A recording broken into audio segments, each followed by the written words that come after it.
Hello, and thank you for coming along to the fourth of my Interfacing Critical Diary vlogs. My name is John Garrett, and the subject of this vlog is modelling reality.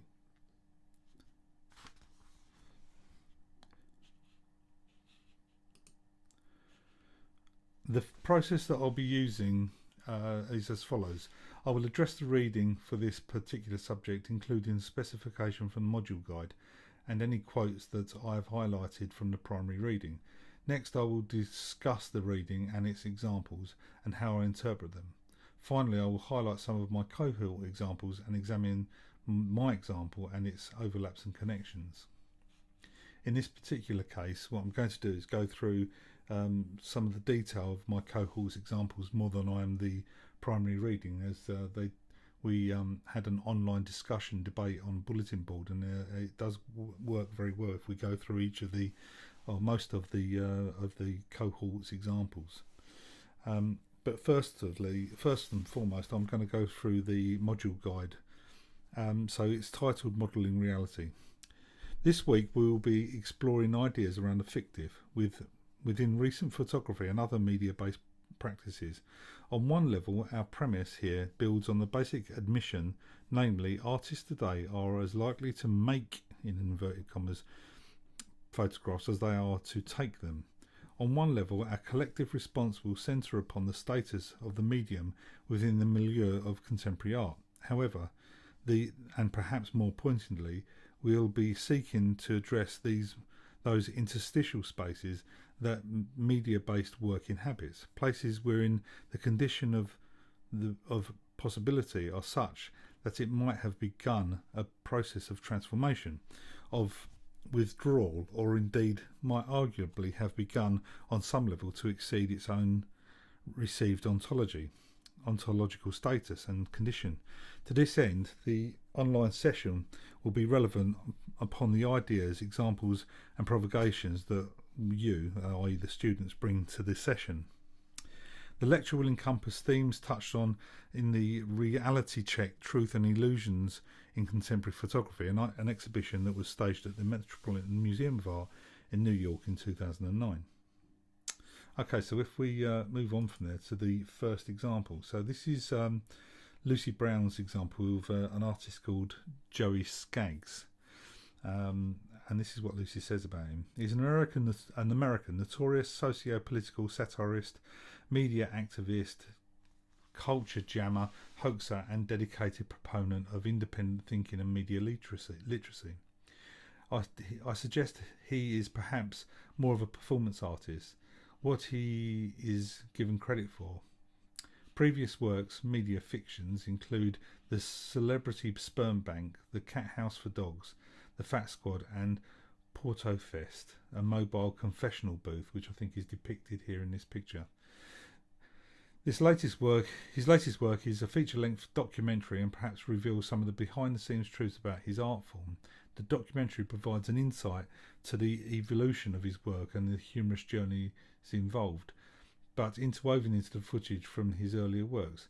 The resulting twists and turns provide unprecedented insight to Skaggs' work as an artist, activist, and social satirist, or is it just another hoax? So it's interesting.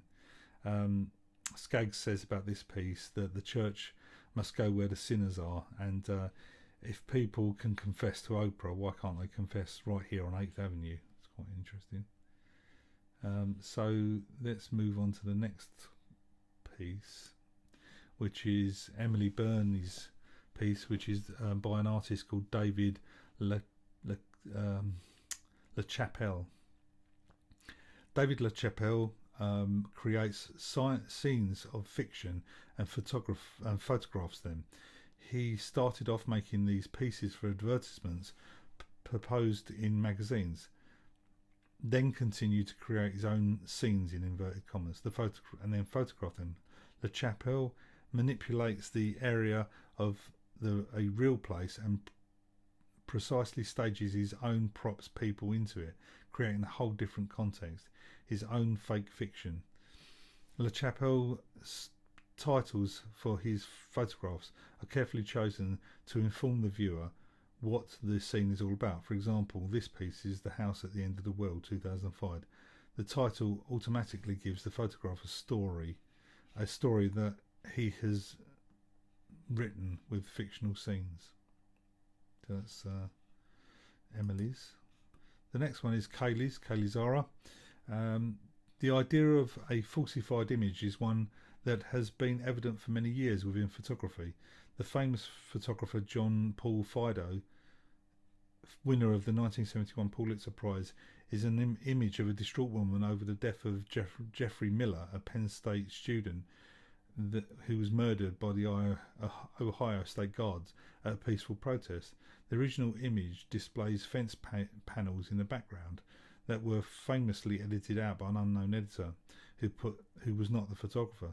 This makes an interesting juxtaposition between the concept of showing a reality and the one that has just been falsified to change the image.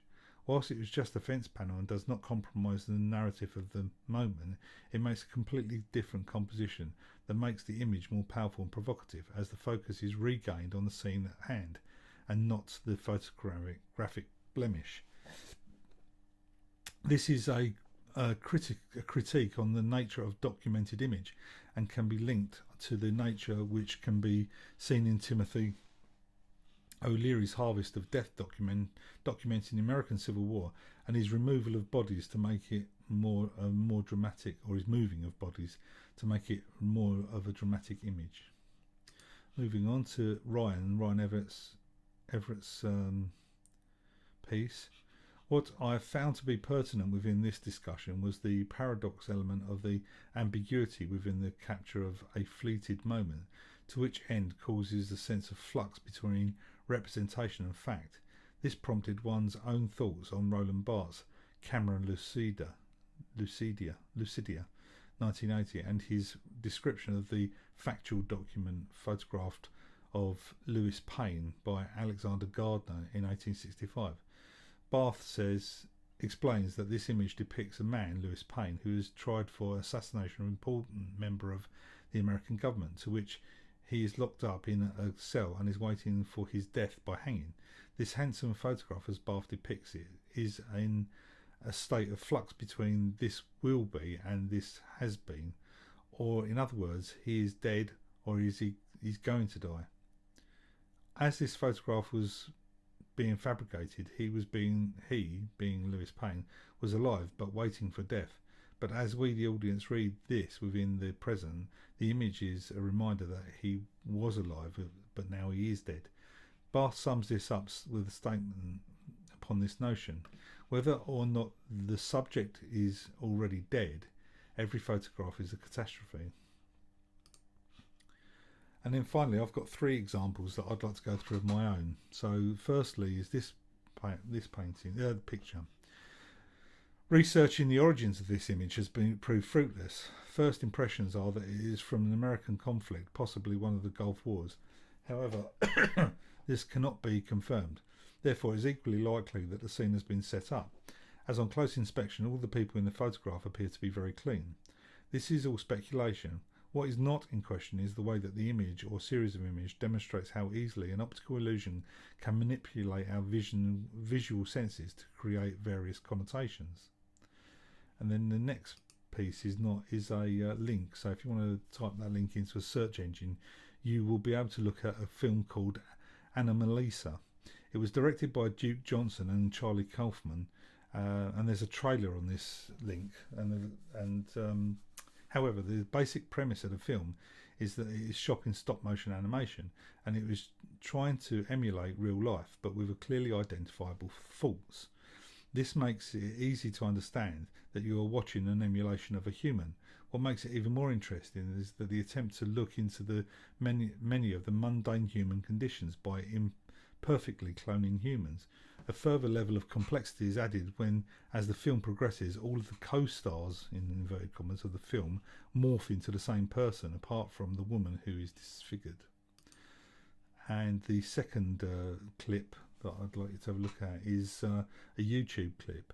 And this is a YouTube clip of a Slavoj Žižek film that is analysing the Alfred Hitchcock film Vertigo. Žižek uses this technique of reenacting the scenes of famous films to decode their meaning and theorise about the cultural relevance of the impact. In terms of the question of the fictive in the multimedia practices, this example is interesting as it makes a copy of a story of a copy. Zizek uses this technique to great impact in many of his films, and it could be said he is overused. However, in The Pervert's Guide to Ideology, it is used to great effect when explaining Zizek's reading of the ideological message of the films. Perhaps the artist in this case is not Zizek, but Sophie Fiennes, the director of the films. Thank you for listening.